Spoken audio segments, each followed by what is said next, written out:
are the world na wala. Ayan, oh. Sige. Yun, no? Si Pastor, oh. We are the world.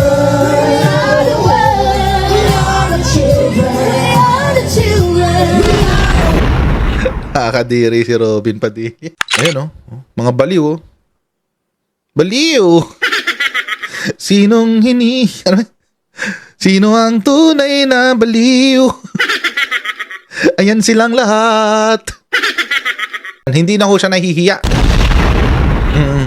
Tuluyan na niyang kinalimutan ng pagiging representante ng taong bayan at tuluyan na niyang niyakap ang pagiging representante at I would even call it bilang pastor ng Duterte cult, ng kultong Duterte. Sakit na sa utak to eh. Ayan tawag doon, Duterte derangement syndrome. Kahapon mga kababayan, nag-viral na naman. Nag-viral na naman etong si Senator Robin Padilla. Si Senator Robin Hood Padilla. Bakit? Kasi mga kababayan, nasa siya, di ba? Nasa dahig. At kahapon, for some reason, nandoon sila. Hindi ko alam kung bakit, pero may concert na naman sila. Siguro kabuanan na naman. Siguro Mansari. Mansari ng pagkakakulong ni Duterte. Oo, kaso late na eh. May 29 eh. May 26, oo. Dapat may 11. Senator Robin Padilla nagbigay ng talumpati at nag-alay ng mga awit sa Unite for Duterte event sa labas ng ICC Detention Center sa Dahig. Ito si Robin Padilla. Ayan, si Robin Padilla. Tapos ito yung event. Ayan, yung cardboard. Work from Dahig. Okay, dalawa pa yan, partida. Dalawang cardboard. Si Mayor Cardboard. Ayan pa, ayan, di ba? Ayan. Mukhang numinipis na tao dyan sa Dahig, Ano nangyayari? May mga namumulat na ba kaya numinipis? Ha? O mas may mga importanteng bagay na dapat pagtuunan ng pansin na? Nare-realize nyo na ba na mas importante ang trabaho kaysa kay Duterte? Ganun kasi talaga dapat. Dapat unahin ang trabaho bago si Duterte. Kasi si Duterte, hindi kayo binibigyan ng pera. Ang nagbibigay sa inyo ng pera, mga employer nyo, mga kaibigan nating OFW dyan. Yung iba sa inyo, nakulong na't lahat-lahat, hindi man lang kayo tinulungan ni Duterte. Sige. Okay lang, panindigan nyo yan. Pinili nyo yan eh. You chose your poison. Pero alam nyo mga kababayan, etong si Robin Padilla, mukhang nakalimutan na niya na ang kanyang pagsisilbi sa bayan ay pagsisilbi sa bayan, hindi pagsisilbi sa mga Duterte. At mga kababayan, wala na ho siyang hiya. Hindi na ho siya nahihiya sa taong bayan. Dito ho sa ating mga kababayan, hindi na ho siya nahihiya. Tuluyan na niyang kinalimutan ng pagiging representante ng taong bayan at tuluyan na niyang niyakap ang pagiging representante at I would even call it bilang pastor ng Duterte cult, ng kultong Duterte. Sakit na sa utak to eh. Ayan tawag doon, Duterte derangement syndrome. For example, ito. Kumanta pa sila kahapon, We Are the World. Kayo na ang mundo. Sila lang daw ang mundo, guys. We are the world. Sinulat po 'yan para ma-address ang gutom. Fundraising 'yan eh.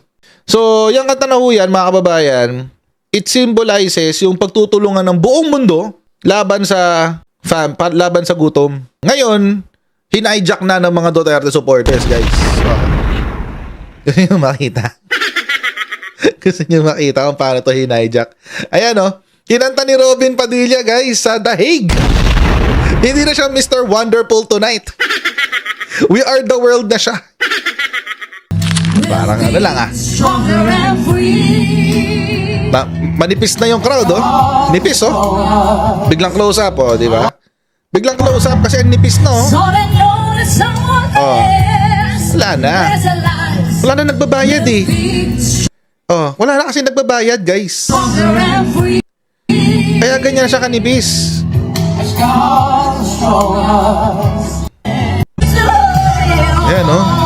Duterte derangement syndrome in action. And you just believe there's no one different. Duterte derangement syndrome in action. Screaming in your heart. Yan o, pak.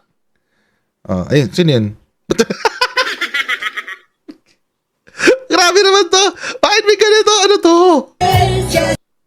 Ang pangit ng transition, biglang ilong ni Digong. We are the world na wala. Ayan, oh. Sige. Yun, no? Si Pastor, oh. We are the world. We are the world. We are the children. We are the children. Nakakadiri si Robin Padilla. Ayan, oh. Mga baliw, oh. Baliw! Sinong ano? Sino ang tunay na baliw? Ayan silang lahat.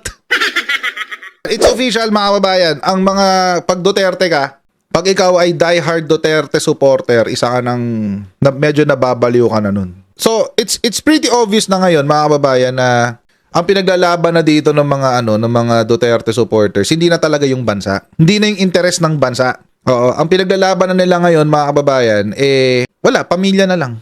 Ang problema, mga kababayan, buti sana kung pamilya lang buti sana kung may nagawang maganda para sa bansa. Etong pamilya na to. Ayan, yan yung kulto nila ngayon. That's the official cult ngayon, guys. Napalta na si KOJC. Or baka yan na yung nag-mutate na version ni Kingdom of Judas cult. Meron talaga silang sariling mundo. O kanila lang yon. Huwag kayong sasama doon, guys. Masisira ang buhay nyo. Ito pa yung isa, mga kababayan. Ito. Parang parang nag-Station of the Cross to si Robin Padilla. Intindi na ito. So, ito na ang inyong missionary. Missionary ito, mga kababayan. Ito, pastor na missionary pa. Ayan, ganyang kalupit si Robin Padilla, guys. No, missionary siya ng Duterte cult. Oh, senador yan, nakakadiri, di ba? Binoto ko lang siya for the sake of charter change. Ngayon, ano nang ginagawa niya? Nakalimutan na niya yung charter change. Nagpalusot pa siya. Ang sabi niya, nandiyan na yan sa record ng Senado, bla bla bla bla bla bla. Hindi naman namin habol na magkaroon ng record sa Senado ang charter change. Ang habol namin, magkaroon ng charter change. Anong gagawin ng record mo sa Senado? Aamagin lang yun dun. Wala na. Baliw na to si Robin.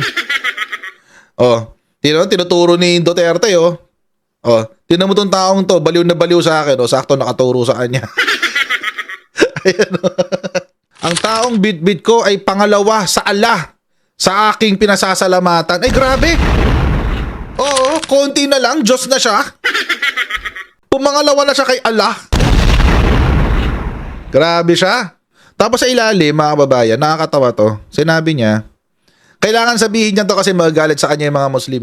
Hindi pagsamba sa kanya bilang poon ng ginagawa, kundi pasasalamat sa pagbuhat sa aking pagkatao nung ako'y nasa ilalim sa gulong ng buhay. Yan. Hindi naman daw siya sumasamba. Oo. Kay Rodrigo Duterte. Tumatanaw lang daw siya ng utang na loob. Lintik na utang na loob yan. Ganyan ang diskarte ng mga DDS na to. Dinadaan nila sa utang na loob. Sige. Ganito. Kung maniningil si Duterte ng utang na loob, pwede rin bang maningil ang taong bayan ng pananagutan? Senator Robin Padilla, kung ikaw ay tumatanaw ng utang na loob sa mga Duterte, pwede rin kaya bilang senador ng Pilipinas, bigyan mo rin ng pananagutan itong mga Duterte sa kanilang mga pagkakamali dito sa bansa. Yung matinding panloloko na ginagawa ng Duterte hanggang ngayon.